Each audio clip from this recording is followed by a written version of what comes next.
Ya, bismillahirrahmanirrahim. Assalamualaikum warahmatullahi wabarakatuh. Selamat malam, sahabat-sahabat Apik dimanapun berada. Berjumpa kembali dengan kami, dengan saya Andi Febri Siantosa. Dan pada kesempatan malam hari ini, eh, kita kembali lagi di acara webinar series dengan tema diskusi perkembangan dan kehidupan riset. Dan tentunya pada sesi malam ini kita eh, kembali kedatangan dua narasumber eh, yang mana kedua narasumber ini adalah pengurus dari APIK dan sebelum kami memperkenalkan dua narasumber ini, izinkan kami untuk menginformasikan bahwa webinar series ini akan disiarkan di uh, kanal YouTube Apik dan tentunya kawan-kawan sekalian bisa menyaksikan atau melihatnya nanti di kemudian hari. Selanjutnya, tanpa berpanjang lebar, saya perkenalkan dua narasumber kami. Yang pertama adalah saya panggil Mas aja ya, Mas Ikhwan Nur Rahman.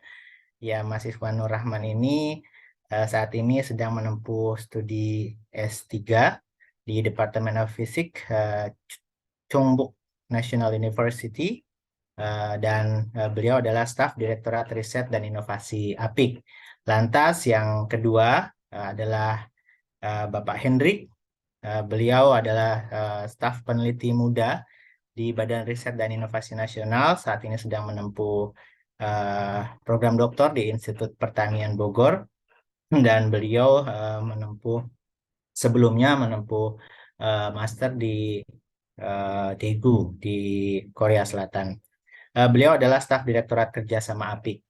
Eh, Pada kesempatan malam hari ini, Mas Ikhwan Nur Rahman akan menyampaikan berbagi sharing kepada kita sekalian terkait dengan fabrikasi material dua dimensi TMD (Transition Metal Decalcogenides) apa nih dan karakterisasi menggunakan Raman spektroskopi. Mohon maaf saya tidak terlalu familiar dengan kata-katanya karena saya juga ingin belajar tentunya sangat menarik sekali.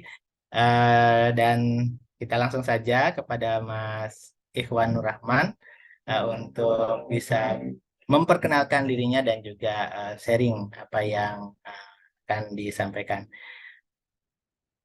Waktu dan layar kami persilakan, Mas Rahman. Mas Ikhwan. Oke, terima kasih Pak. Saya izin share screen.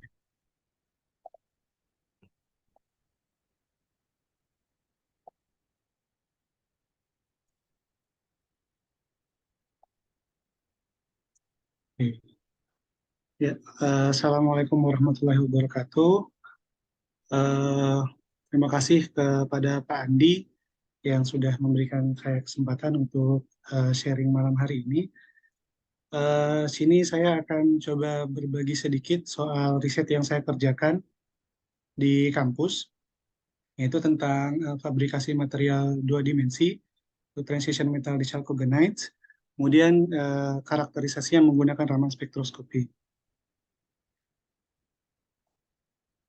Ya, sebelumnya saya perkenalan dulu sebelum kita masuk ke eh, sharing dari riset saya tersebut. Ya, tadi mungkin sudah disebutkan nama saya Ikhwan Rahman. Saya merupakan mahasiswa doktoral di Departemen of Physics Chungbuk National University angkatan 2020. Jadi sekarang sedang berjuang untuk lulus. Mohon doanya. Eh, jadi terus ini adalah website apa dari lab saya. Jadi jika ada yang mau mengunjungi silahkan datang ke sini. Kemudian di Chungbuk National University saya di bawah supervisi Profesor Hyun Sukli dan di APIK saya merupakan staf Direktorat Riset dan Inovasi APIK itu di bawahnya Pak Hilmi. Ya, ini kemudian nama lab saya yaitu Nano Convergent Optoelectronics Laboratory. di mana untuk lab ini kita sebenarnya lebih fokus ke semiconductor material, tapi saya di sini agak sedikit berbeda dari teman-teman. Jadi eh, ketika teman-teman fokus ke semiconductor, saya lebih ke magnetic material. Oke, saya rasa lanjut saja. Ya, eh, sebelumnya saya meneliti, jadi risetnya ini tentang 2D magnetic materials. Jadi material yang skalanya dua dimensi, jadi cuma ada X dan Y-nya saja. Jadi dia tidak bulky, tidak ada Z-nya. Jadi bisa dikatakan thin film, tapi biasanya kalau misalnya 2D ini kayak flek-flek seperti itu gitu. Jadi tidak homogen satu substrate itu, cuma terdiri dari flek-flek seperti itu. Nah, dari diagram ini kita lihat bahwa 2D ini lebih ke van der Waals material. Jadi dia adalah layer material. Nah, dari layer material ini biasanya dipisahkan oleh kayak vacuum gap seperti itu yang dinamakan dengan van der Waals. Nah, jadi kalau 2D van der Waals ini biasanya itu kalau di magnetic material itu biasanya ada macamnya kayak graphene, terus ada juga HBN, ada juga TMPS3. Ya, ini TM-nya ini adalah transition metal, terus fosfor sulfit. Kemudian ini adalah transition metal di chalcogenides atau TMD. Nah, di sini merupakan fokus yang saya kerjakan saat ini. Itu TMD ini punya formula yaitu MX2. Nah, kemudian di sini ada TMHX, itu kalau di sini chalcogen, kalau di sini dia logam halida. Jadi agak sedikit berbeda di sini, tapi tetap transition metal. Seperti yang saya katakan tadi bahwa material ini merupakan van der Waals material. Jadi antar layernya itu dipisahkan oleh van der Waals atau vacuum gap itu. Nah, untuk itu sangat mudah bagi material ini kita buat secara heterostructure. Jadi semacam kita staking seperti itu antara satu material dengan material lain. Seperti kita lihat di sini itu ada TMD1 atau TMD2. TMD ini transition metal di chalcogenides. Jadi antara material satu dan material dua ini dipisahkan oleh van der Waals. Jadi ada dua material yang bisa kita kayak staking seperti itu. Kemudian untuk sintesis dari TMD ini sendiri sebenarnya udah banyak, cuma lebih kalau di sini kan kita ngomongin dua aja, karena ini yang mungkin lebih mudah sebenarnya. Kalau pertama exfoliation, jadi exfoliation ini kita cukup menggunakan tape, seperti kalau di lab saya itu kayak 3M tape gitu. Jadi materialnya kita taruh di tape, kemudian kita coba tempel-tempelkan seperti itu. Setelah dirasa sudah cukup untuk dapat ketebalan yang kita inginkan, langsung kita transfer ke substrate.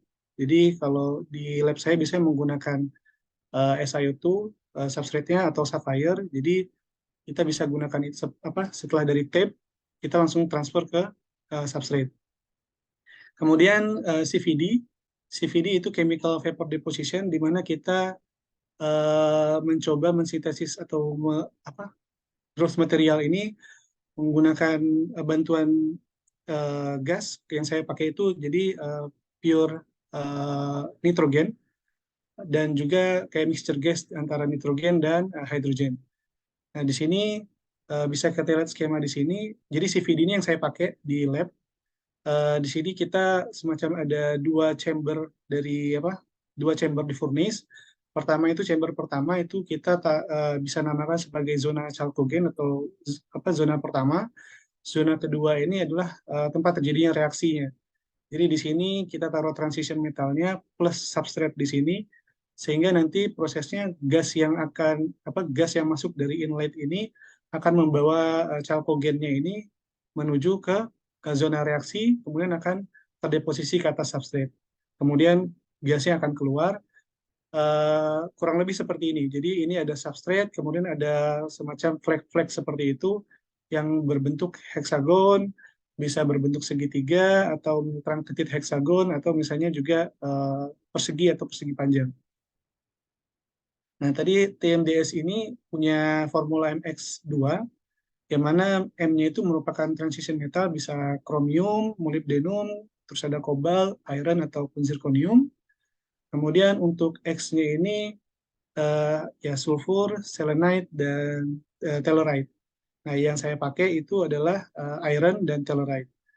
Nah, untuk 2D magnetic materials ini sendiri, yaitu keuntungannya ketika kita bandingkan dengan bulk, itu kita bisa mengeksplor lebih jauh tentang magnetic properties-nya itu di skala atomik. Jadi, kalau misalnya bulk itu kan kita banyak consider banyak parameter yang harus kita consider. Sedangkan kalau 2D magnetic ini membuat dia lebih mudah lah ketimbang dari bulk tersebut. Ya, tadi ini ada exfoliation method dan CVD method. Kalau exfoliation ini saya dapat contohnya itu dari materialnya FGT. Jadi dia biasanya bentuknya juga tidak beraturan seperti itu. Jadi dan juga kadang kita nggak bisa kontrol ketebalan. Nah, jadi agak susahnya di situ, tapi memang tidak perlu ya secara ini lebih murah, lebih mudah, tapi ya beberapa hal tidak bisa kita kontrol. Nah, ini juga kita bisa lihat strukturnya dia semacam layer ini, dan sini ada kayak vacuum gap tersebut. Jadi inilah yang memisahkan antara layer 1 dan layer 2. Kemudian ini adalah hasil dari TEM dari FGT ini. Kita bisa lihat ini sepanjang hamparan ini dia membentuk heksagonal honeycomb. Jadi honeycomb lattice semuanya tuh sama gitu. Dan ini bisa kita consider sebagai single kristal dalam satu flex ini tersebut gitu. Kemudian kalau untuk CVD metode CVD ini adalah material yang saya buat. Jadi eh, yang kita bisa jadi ini bisa kita lihat ada flex-flex seperti ini, terdiri dari flex-flex. Jadi nggak bisa rata keseluruhan. Nah, di sini ada yang berbentuk heksagon, ada yang terang-terit heksagon, terus ada yang hampir segitiga juga, jadi bentuknya macam-macam. Nah, ini juga ketebalannya juga bisa macam-macam. Nanti kalau misalnya untuk ketebalan di sini ada apa kayak thickness time dependent. Jadi dengan waktu deposisi yang lama, maka bisa proporsional dengan ketebalannya gitu.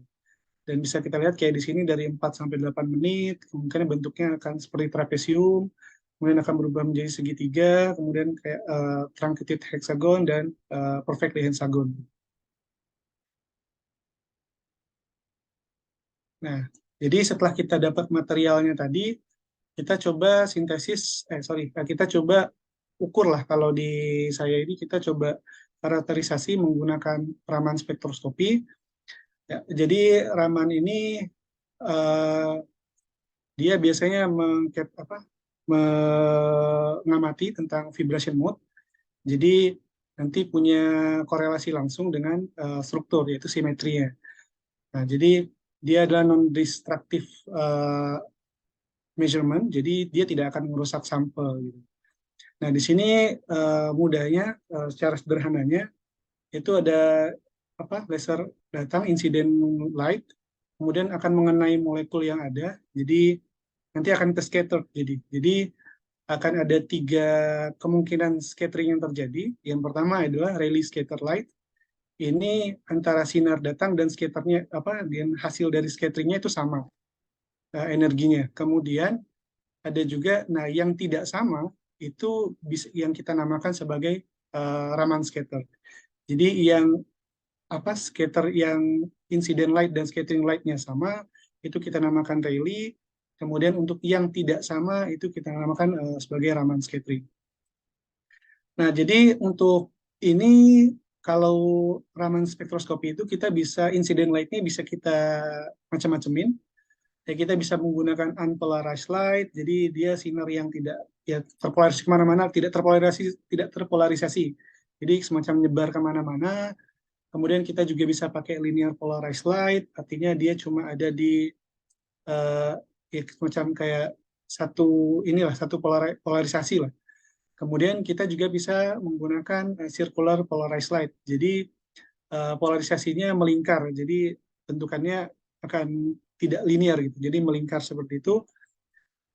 Di sini bisa kita lihat kalau di gambar bawahnya, nah inilah kurang lebih kalau misalnya unpolarized light. Jadi dia kayak kemana-mana seperti itu. Kemudian dengan menggunakan polarizer, kita akan bisa dapat yang namanya linear polarized. Jadi hanya di angle tertentu bisa kita dapat cahaya yang seperti ini.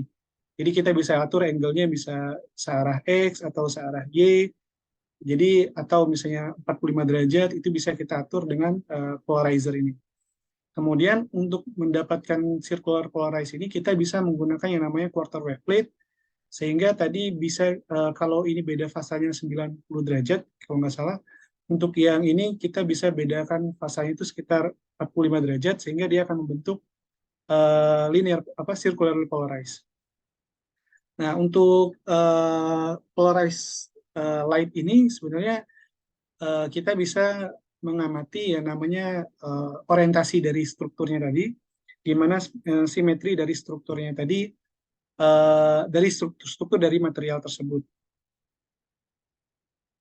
Ya, ini yang saya gunakan di lab saya ada dua raman, yaitu yang pertama yang sering saya gunakan yang ini karena di sini kita bisa menggunakan magneto cryostat, jadi bisa sampai 3 Kelvin. Jadi biasanya kalau magnetic material itu kan punya TC yang biasanya di bawah, ya bisa sekitar di bawah 100 Kelvin, 120 Kelvin, sehingga ketika kita bisa uh, meraih 3 Kelvin ini bisa kita amati tadi magnetic properties-nya.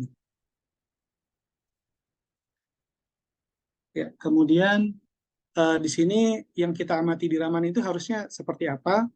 Nah, sebenarnya yang kita amati di raman tersebut itu adalah vibrasi, jadi mode vibrasi dari molekulnya gitu. Nah, di sini bisa kita lihat ada beberapa macam mode vibrasi, ada E, ada A, A1, A2, ada A1G atau E1G, E2G. Jadi ini macam-macam vibration mode-nya tadi. Nah, beda notasi, maka akan beda arah dari vibrasinya itu. Nah, untuk kalau misalnya unpolarized light, biasanya kita cuma sekedar dapat, artinya segala sesuatunya itu akan ke-capture kalau kita menggunakan unpolarized light. Jadi bisa kita lihat di sini ya, kayak di sini adalah contoh dari unpolarized light. Untuk material-material ini kita akan dapat peak seperti ini yang nanti merepresentasikan mode vibrasinya apa gitu. Kemudian ini juga ada contoh lain. Di sini kita bisa lihat bahwa ada raman spektra dari FGT. Ini untuk yang peak yang sekitar 120 ini merepresentasikan jadi A1G vibration mode. Kemudian yang sekitar 155 ini centimeter inverse itu merepresentasikan A1G dan E2G mode. Nah, ini kedua mode vibrasi ini punya arah vibrasi yang berbeda. Kalau A1G ini biasanya out of plane vibration, jadi dia ya geraknya atas bawah lah kurang lebih. Kalau misalnya kalau kita bisa lihat kayak semacam XY itu dia akan gerak atas bawah. Kemudian untuk E2G, E1G atau EG itu dia in plane vibration. Jadi vibrasinya searah bidang.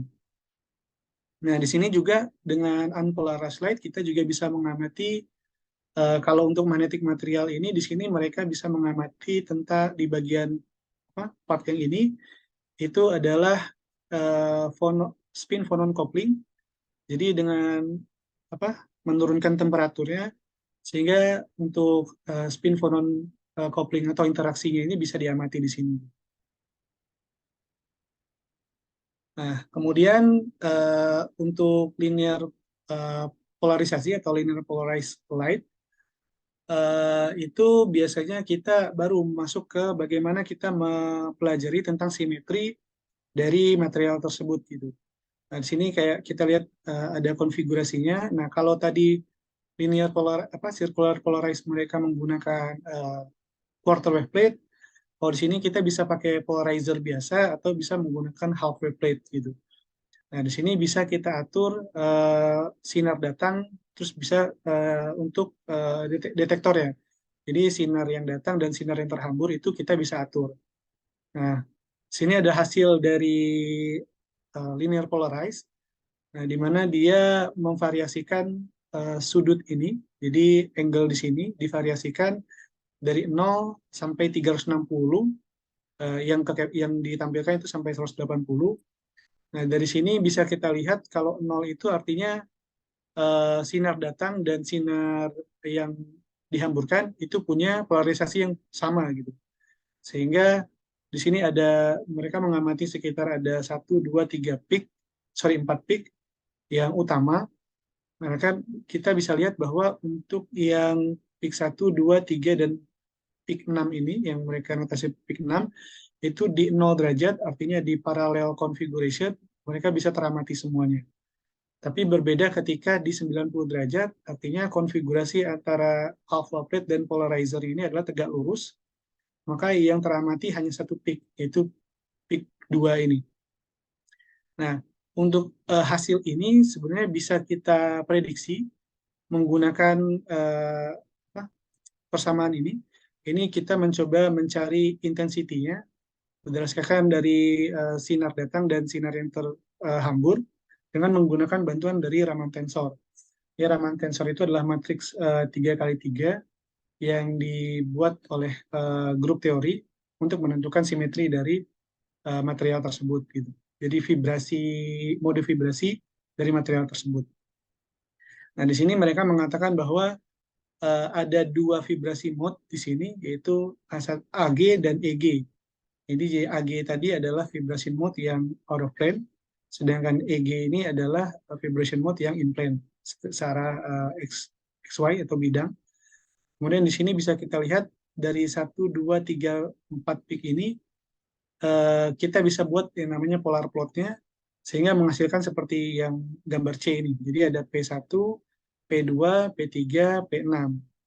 Nah, untuk yang P1, P2, P3 dan P6, P1, P3 dan P6 ini dia merupakan vibrasi dari EG mode, yang mana ketika kita masukkan tensor ini ke dalam persamaan, maka dia akan mengikuti aturan ini. Jadi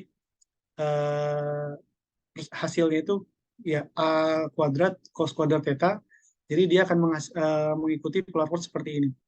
Jadi ini artinya dia angle dependent. Jadi dia ketika 0 atau 180, artinya dalam konfigurasi paralel antara half wave plate dan polarizer, maka dia akan punya intensitas paling tinggi.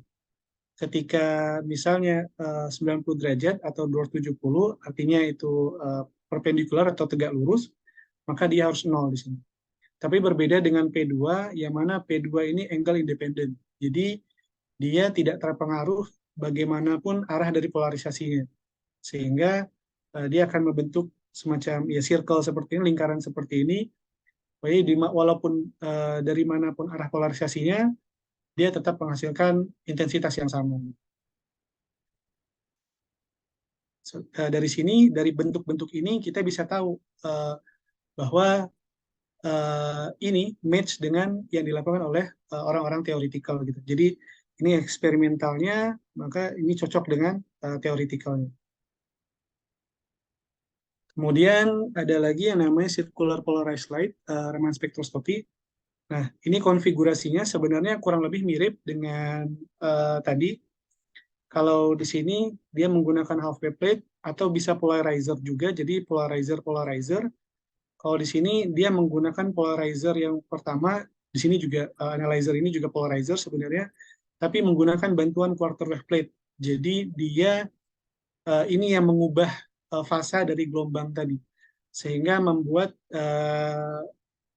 laser yang datang tadi, incident light-nya ini, dari yang sudah masuk ke, jadi pertama dari linear polarized, akan berubah menjadi circular polarized. Jadi seperti ini dinotasikan sebagai sigma plus, biasanya itu right-handed, right-handed, jadi berpolarisasi kayak ke kanan seperti itu. Kemudian yang left-handed bisa dinotasikan sebagai sigma minus. Nah, ini apa yang sebenarnya bisa kita dapatkan di sini? Di sini juga bisa kita lihat seharusnya ini bisa mendukung hasil yang kita dapatkan dari linear polarisasi tadi atau linear polarized tadi, bahwa di sini kita lihat bahwa in plane vibration itu ketika apa helicity dari incident light dan scatter light-nya berbeda, maka yang teramati itu adalah hanya in plane vibration. Jadi E1G ini, jadi E1 to G ini itu yang hanya teramati. Tapi ketika incident light dan scattering light-nya ini sama atau bisa kita katakan conserve, maka yang teramati hanya out plane vibration. Jadi hanya E1G. Jadi ketika kita lakukan ini, maka kita bisa tahu sebenarnya vibration mode yang eksis di material ini seperti apa gitu. Tapi ada hal lain yang sebenarnya mungkin terjadi. Jadi dia uh, tidak seperti ini. Nah, di case ini adalah bahwa dia punya hasil dari circular polarized light, tapi dia tidak mengikuti yang namanya selection rules. Jadi selection rules ini adalah tadi hasil yang perhitungan yang sudah dilakukan oleh grup teori, sehingga tadi seharusnya dalam kondisi yang general itu harusnya dia mengikuti dari selection rules ini, tapi ada case tertentu bahwa dia tidak akan bukan tidak akan ya, jadi ada case tertentu dia justru break dari selection rules-nya. Nah, ini bisa terjadi beberapa kondisi, misalnya seperti chiral phonon atau apa phonon chirality, atau misalnya ada dua peak di sini yang eksis, jadi uh, sehingga dia break dari selection rules-nya tadi. Jadi mungkin itu saja yang bisa saya sampaikan. Jadi fabrikasi materialnya seperti apa, kemudian kita bisa menggunakan, jadi walaupun cuma dengan satu alat, jadi kayak Raman spektroskopi, kita bisa polarisasi, kita bisa menggunakan unpolarized light atau yang sinar yang tidak kita polarisasikan, terus juga bisa linear polarized, artinya yang polarisasi yang satu arah. Kemudian juga kita bisa menggunakan circular polarized, jadi circular apa polarisasinya melingkar. Nah, ini tujuannya pada dasarnya adalah mengamati bagaimana simetri dari material yang kita punya gitu. Dengan kondisi. Nah, jadi untungnya 2D ini tadi dengan 2D ini bisa lebih mudah ketimbang kita compare dengan misalnya bulk material atau misalnya ya semacam single crystal material yang tidak 2D seperti itu. Jadi dengan 2D ini kita bisa lebih mudah mengamati kondisi yang terjadi pada simetrinya tadi. Mungkin itu saja yang bisa saya sampaikan. Saya kembalikan lagi ke Pak Andi. Terima kasih. Ya, terima kasih Mas Ikhwan atas presentasi yang sangat menarik ya terkait dengan eh, 2D magnetic material. Baik ke teman-teman sekalian, kawan-kawan APIK, eh, saya kira nanti diskusinya digabung saja ya di sesi diskusi terakhir ya. Lantas selanjutnya mari kita eh, saksikan dari paparan dari Pak Hendrik, di mana Pak Hendrik ini akan memaparkan eh, sharing kegiatan risetnya dengan judul penilaian siklus hidup emisi CO2 dengan indeks Malmquist untuk mengukur efisiensi energi alternatif teknologi pasokan dalam penambangan bauksit di Provinsi Kalimantan Barat, Indonesia. Jadi ini lokusnya adalah risetnya di Indonesia, khusus di Kalimantan Barat. Baik, waktu dan layar kami persilahkan Pak Hendrik. Baik, terima kasih kepada Bapak Moderator Pak Andi. Saya langsung share screen aja. Hmm,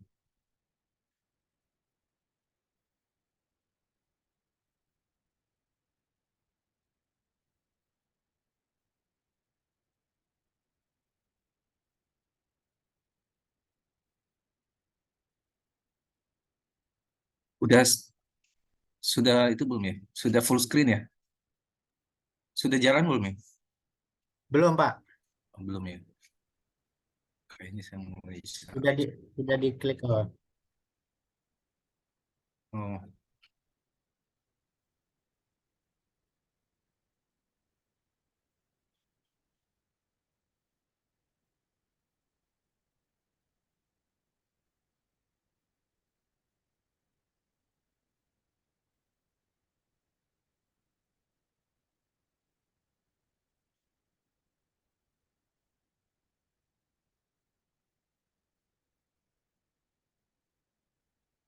Udah ya.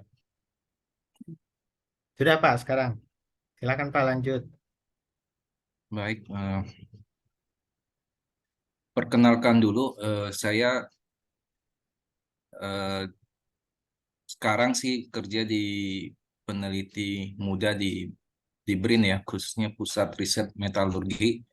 Saat ini juga sedang berjuang ya untuk menyelesaikan program doktor saya di bidang pengelolaan sumber daya alam dan lingkungan.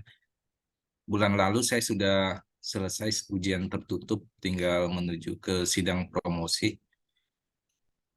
Jadi presentasi malam ini saya ambil comot sebagian hasil disertasi saya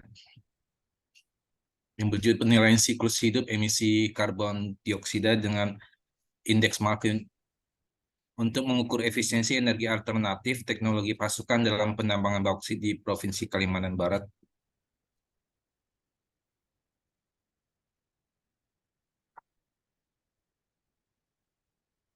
Ya mungkin biasanya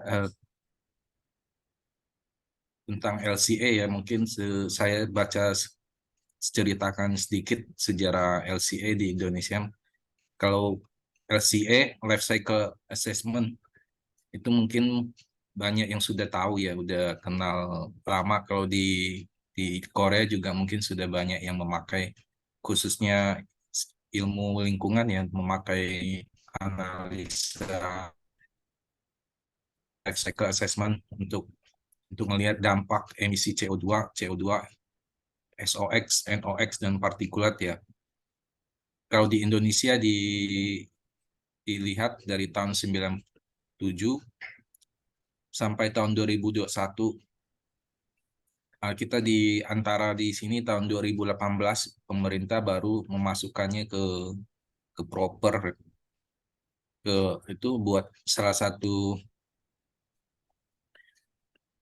kriteria untuk mengukur untuk kriteria dalam evaluasi ya pertambangan khususnya ya di KLHK, di Kementerian KLHK. Kalau sampai tahun 2021 sudah ada 289 perusahaan yang melakukan kajian LCA. Tadi mungkin Pak Andi mungkin tadi itu lebih ke penelitian mikro ya. Kalau saya lebih ke arah skala meso ya, lebih ke arah tingkat perusahaan. Jadi agak jalurnya mungkin sudah lebih lebih tingkatan risetnya beda ya. Saya dari pusat riset metalurgi tapi ngambil bidangnya lebih ke multidisiplin, jadi ada penelitian tentang lingkungan, dampak lingkungan. Nah, ini contoh yang sudah sejarah LCA yang perusahaan yang sudah pakai, ada Bukit Asam sampai PT Arutmin, ini ruang lingkupnya di LCA. Nah, saya malam ini lebih untuk melihat ya apa pentingnya LCA. Apakah selain LCA kita sudah kalau LCA di Indonesia mungkin sudah standar ya, sudah ada ISO dan SNI. Jadi kalau dibandingkan dengan penelitian emisi CO2 mungkin kalau kalau di KLHK mungkin di kota-kota besar ada ya untuk pengukuran emisi CO2 di jalan besar. Mungkin dia lihat emisi lalu lintas perkotaan, kota ini bersih apa tidak. Kalau sekarang kan mungkin seminggu terakhir di Jakarta dibilang polusinya paling sudah sangat tinggi ya. Sudah ada instrumennya langsung. Kalau yang LCA ini basisnya itu masih database ya, EcoInvent di sini database.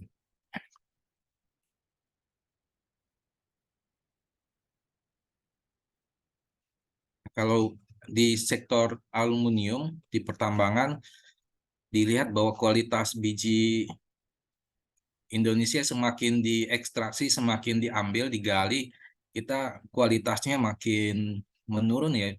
Contohnya biji biji bauksit kadar yang tinggi dahulu sekitar tahun 50-60 mungkin kadarnya mungkin yang diambil 60%. Tapi yang setelah makin bagus sudah diambil, sisa makin kualitas makin rendah. Sisa sekarang yang 40-50%. Kalau di sini dibilang fenomena penurunan kualitas biji logam, dan semakin kualitas kadar logam yang diambil semakin rendah, kita perlu banyak energi dan air yang dipakai untuk memurnikan atau untuk memproses biji logam itu.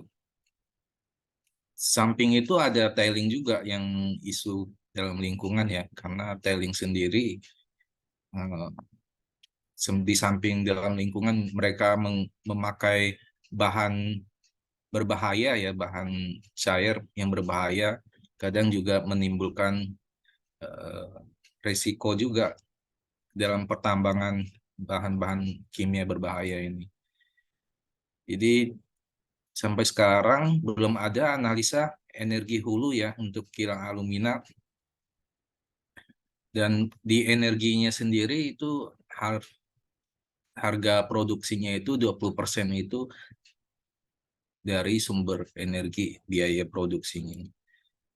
Jadi tujuan penelitian saya ini di sini berfokus untuk penilaian berkelanjutan dari pabrik pencucian bauksit gipsit laterit di Provinsi Kalimantan Barat, lokusnya di PT Antam.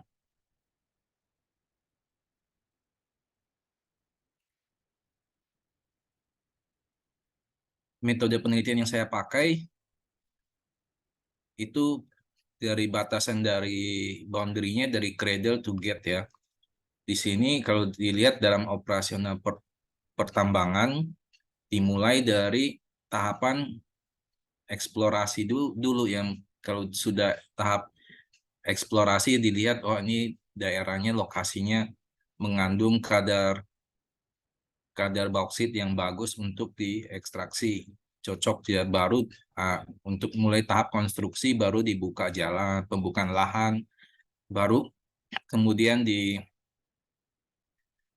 dibersihkan dan dibuang bagian atasnya overburden, kemudian pembuangan topsoil juga, dan di pengumpulan bauksitnya ada ini input output material yang dipakai, inputnya ada air, outputnya misalnya kita menghasilkan bauksit kasar, air yang dipakai berapa, kemudian sampai dicuci, dan ini perhitungannya secara teoritis ya, dengan melihat volume bauksit di lahan tersebut, mungkin kita bisa melihat kedalaman bauksit sebenarnya nggak terlalu dalam-dalam sekali ya, sampai ke bawah, ke dalam lapisan setelah bauksit itu ke bawah itu mungkin sudah pasir. Mungkin ceritanya nanti kalau lama nanti di Kalimantan Barat bisa habis, di bawahnya udah tinggal sisa pasir, bisa seperti gurun pasir di sana. Nah, ini dari sini kita lihat indeks Malcolm-nya didefinisikan sebagai perubahan efisiensi teknis. Mungkin dilihat dari triple point-nya dari dimensi lingkungan, ekonomi, sosial. Saya masukkan ke indeks Malcolm. Salah satu kriteria dari ekonomi sendiri, nah kalau tadi perhitungan LCA-nya kita melihat dari input output yang dipakai, dari inputnya ada di tiap operasi pertama dari pembukaan lahan sampai yang ke-10 tahapnya itu pengiriman bauksit tercuci ke feeding smelter grade alumina ya, ke pabrik refinery atau pabrik kilang alumina. Itu jumlah kendaraan yang dipakai berapa, jumlah bensin yang dipakai per hari berapa. Dia mengeluarkan CO2-nya di sini, dari sini dilihat. Nah, tadi dari indeks Malcolm-nya dilihat bahwa kuncian bauksit saat ini yang dipakai ada pemakaian diesel ya. Seandainya kita ada alternatif di Kalimantan Barat nih, ada biomas, ada batu bara atau tenaga air atau maksudnya solar PV ya, memakai solar cell dengan jumlah produksi tiap tahun dari tahun 2018 sampai tahun 2020 dengan jumlah tenaga kerja dan tadi dari perhitungan CO2 yang dipakai, itu dapat dilihat hasil analisis regres regresinya terlihat bahwa 100% ya pemakaian tenaga hidro itu yang paling efisien di sini. Juga ya kesimpulan dari hasil penelitian tersebut ini bahwa yang tadi dari hasil CO2-nya ada tahapan operasinya ini yang mempercepat peningkatan emisi gas rumah kaca itu ada infrastruktur, pembukaan lahan. Kemudian yang indeks makro itu alternatif energi baru terbarukan sendiri ya. Kalau tadi dilihat dari hidro, dari biomasa itu sangat signifikan ya mengurangi emisi gas rumah kaca. Ya, demikian presentasi saya.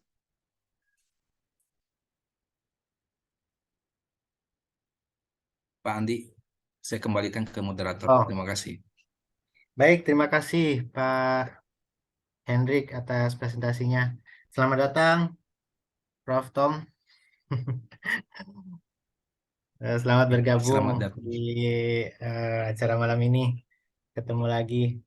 Baik, teman-teman APIK sekalian, dan dimanapun berada, dua presenter kita, narasumber kita sudah presentasikan paparannya, dan sekarang saatnya kita bincang-bincang ya, diskusi dari dua hal yang menarik ini, begitu dua.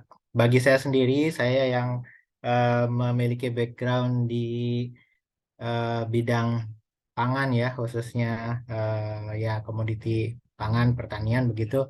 Ini tentunya ilmu baru bagi saya. Jadi eh, ya di sisi lain juga tentunya mungkin teman-teman banyak yang penasaran tentang menggali lebih dalam apa yang dikerjakan oleh Mas Ikhwan dan Pak Hendrik.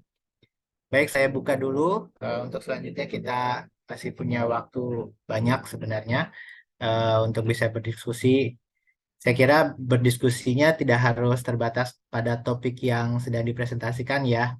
Mungkin segala hal ya Pak, Pak Hendrik dan Mas Ikhwan, serba-serbi.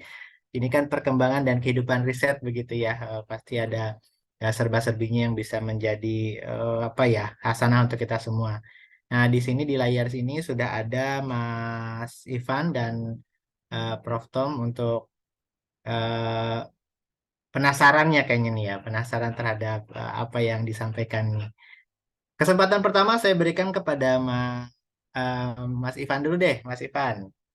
Ya, silakan Mas Ivan. Ya, terima kasih Pak Andi. Pak Ikhwan, Pak Hendrik, terima kasih banyak sharingnya. Untuk yang Pak Ikhwan, saya jadi ngerti akhirnya tentang Raman spektroskopi ya. Terima kasih banyak tentang pengukuran sudut dan seterusnya yang selama ini saya nggak ngerti eksperimennya dilakukannya apa sebetulnya. Terima kasih banyak Pak. Saya ingin tanyanya ke Pak Hendrik Pak. Saya LCA pernah secara umum aja belajarnya.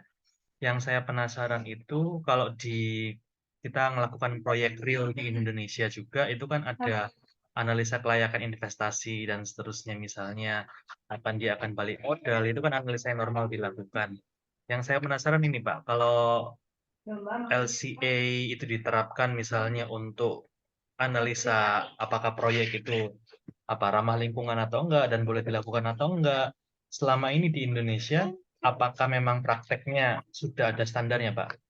Jadi evaluasinya itu pasti harus pakai LCA yang seperti apa supaya nanti ya benar-benar oh ini proyeknya bisa dilakukan gitu, Pak. Dan tidak mencemari lingkungan dan seterusnya. Terima kasih, Pak.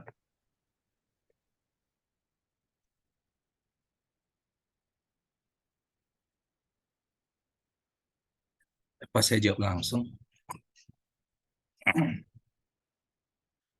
Suaranya mute Pak Andi. Oh ya, Pak Hendrik silakan langsung saja ditanggapi Pak Hendrik. Tadi sudah dengar ya, Mas Ivan. Oh iya, ya, makasih pertanyaannya Mas Ivan. Ya, eh, kalau tadi pertanyaannya eh, di di Indonesia ya sekarang ini yang LCA apakah sudah dipakai ya? Dulu dulu sih setahu saya kalau proyek itu harus ada AMDAL-nya ya, AMDAL untuk mengerjakan suatu itu dan kalau untuk penilaian evaluasi emisi CO2-nya ada, tapi tidak memakai LCA. Dan setahu saya sih baru untuk beberapa tahun ini tadi sejarahnya 2000 tadi diagram 2018 ya, 2020 itu kalau nggak salah Kementerian KLHK sudah mewajibkan ya, sudah ada peraturan Menteri KLHK. Salah satu penilaian namanya proper ya untuk evaluasi CO2-nya itu memakai LCA. Dalam propernya sendiri ada penghargaan goal sampai yang ke arah yang tidak taat ya, perusahaan yang tidak taat itu akan dikenakan mungkin ya, ada ada ada punishment atau rewardnya gitu. Kalau yang sampai bagus kinerja lingkungannya dapat propernya mungkin goal ya kalau salah ya, goal. Jadi kedepannya itu banyak sekali peluang-peluang ya LCA. LCA sendiri tidak hanya LCA kita soal teknoekonominya penting juga ya untuk kelayakan investasi. Saya pikir ya teknoekonomi mana yang lebih paling bagus keberlanjutannya teknoekonomi juga lingkungan ya di 3 dimensi tadi ya. Nah, sebenarnya indeks Malquin sendiri sudah sangat bagus atau cocok ya. Kalau tidak memakai itu saya lihat agak evaluasinya agak lebih melebar juga. Kalau yang LCA sendiri saya pernah dengar ya kalau yang di Amerika sendiri ada profesor apa waktu di Nevada dia pernah cerita untuk pembangunan logam tanah jarang sendiri ya. Mereka melihat hasil LCA-nya dari China mungkin udah cocok terus baru mereka di semacam di reverse engineering ya dibangun dari LCA-nya dari sana terus dibangun di sana. Ya mungkin ada kawan-kawan lain di APIK sebenarnya saya pengen tertarik kolaborasi kalau di bidang ini ya LCA atau Malkims yang lebih ke arah sustainability saya senang terbuka ya soalnya saya pengen menambah pengetahuan juga soalnya saya terbatas di sini. Eh, ya gitu jawaban saya Mas Ivan, mohon maaf kalau ada kurang. Jelas Pak, terima kasih banyak Pak. Ya, terima kasih Mas Ivan, Pak Hendrik.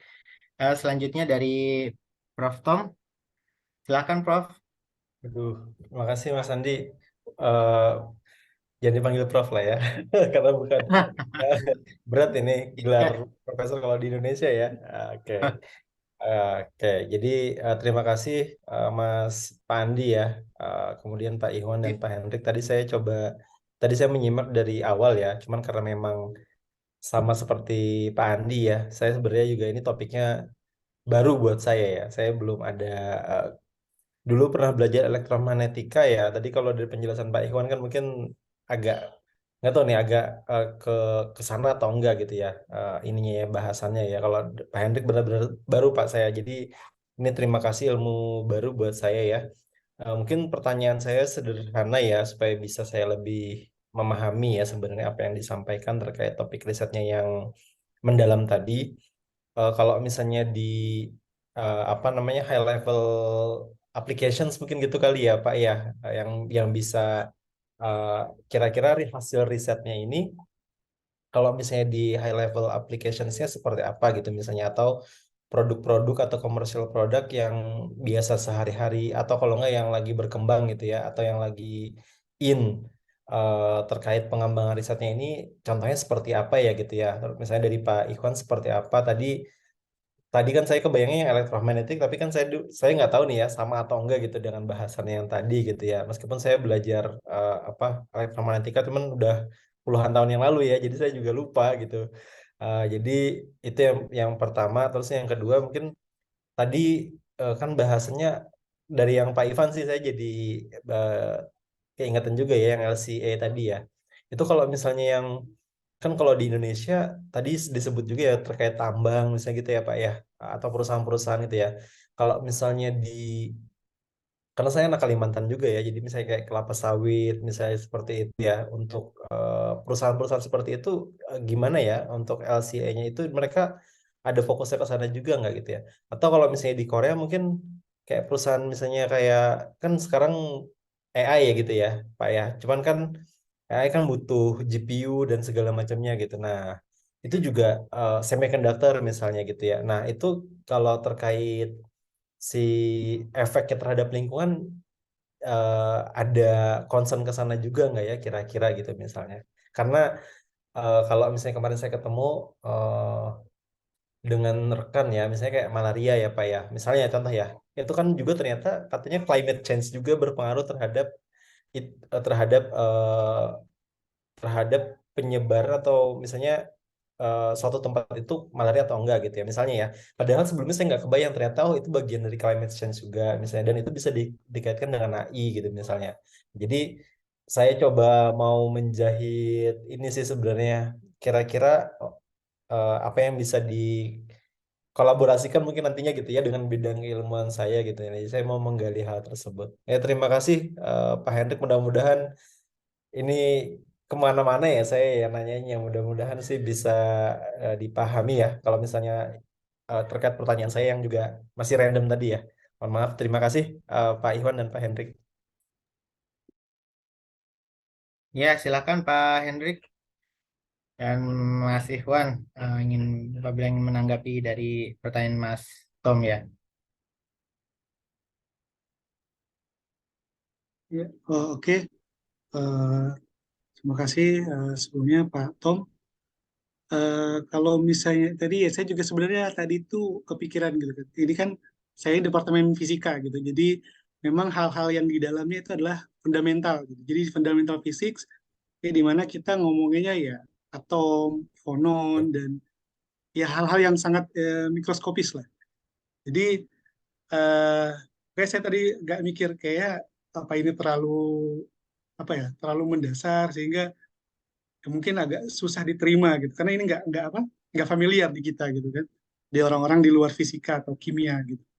Tapi ketika kalau misalnya kita mau ngomongin sebenarnya goal besar dari ini aplikasi itu seperti apa, jadi eh, sebenarnya kalau secara umum lab saya itu kita mencoba mengamati properties dari semiconductor. Jadi kita eh, ya kita tahu Korea sedang gencar di sana. Jadi lab saya itu jadi kita sebenarnya ke sana. Jadi tapi kan itu kan apa ya semacam apa sih namanya kayak elektronik begitu.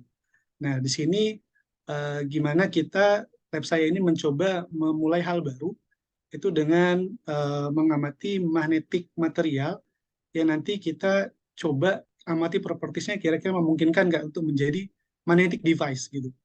Jadi semacam misalnya FET kayak field effect transistor gitu, tapi spin FET atau misalnya juga ke magnetic sensor dan sebagainya.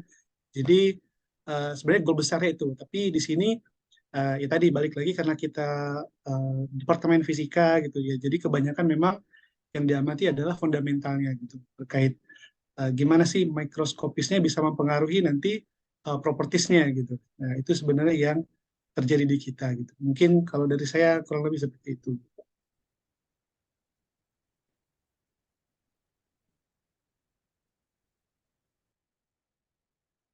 Oke, mungkin saya tadi ya menanggapi pertanyaan Mas Tom.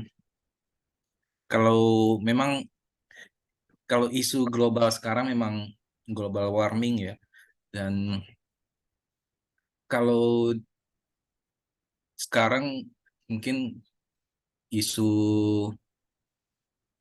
CO2, kalau produk dari dari pertambangan, apakah emisi CO2 itu saya pikir signifikan ya, apalagi sekarang di Indonesia mungkin gencar promosi menarik investasi dari luar negeri ya. Dan salah satu kriteria mungkin investor lihat itu mungkin apakah pertambangan kita sudah istilahnya mungkin orang sekarang itu green ya. Mungkin kalau dari dilihat kita produk kita, misalnya sekarang footprint produk sekarang sih sebenarnya sudah macam-macam ya, footprintnya, jejak karbonnya setiap produk, setiap mobil atau baterai yang dihasilkan dari produk itu, berapa CO2-nya yang dihasilkan. Mungkin yang belum orang penambang sadari itu penting sekali bahwa kita harus melihat jejak karbonnya produk kita di setiap, walaupun dari penelitian saya cuma skalanya mungkin tadi boundary-nya baru dari cradle to gate ya, baru sampai tercuci, belum sampai yang ke produk akhir ya. Mungkin di pertambangan atau nanti di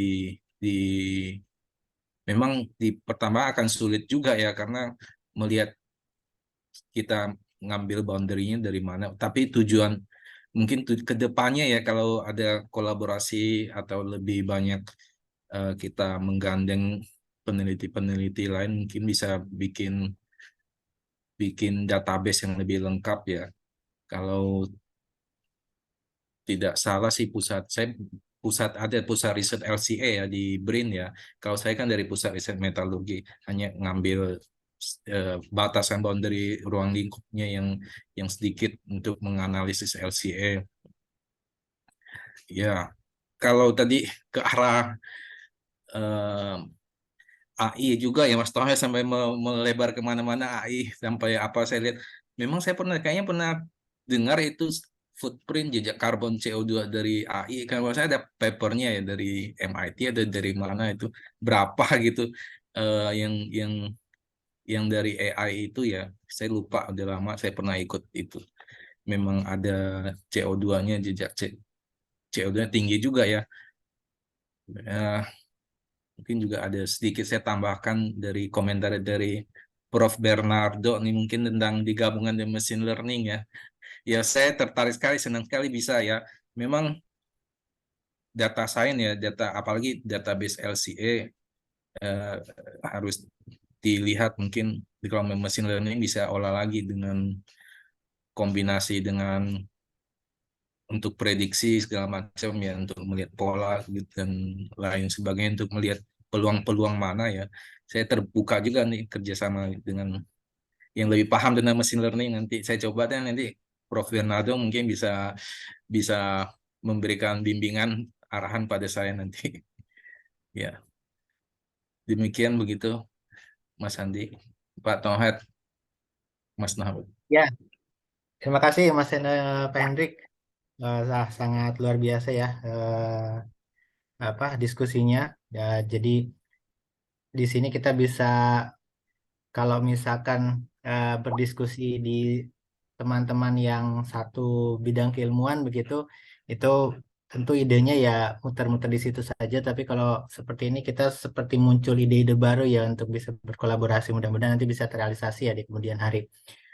Tadi juga sebenarnya saya ingin menyinggung apa namanya komentar dari Prof. Bernardo, tapi ternyata tadi sudah ini sudah sedikit sudah dijawab oleh Pak Hendrik. Kalau Mas Ikhwan, ini juga tadi ada masukannya untuk Pak Hendrik saja. Oke, kalau begitu terima kasih.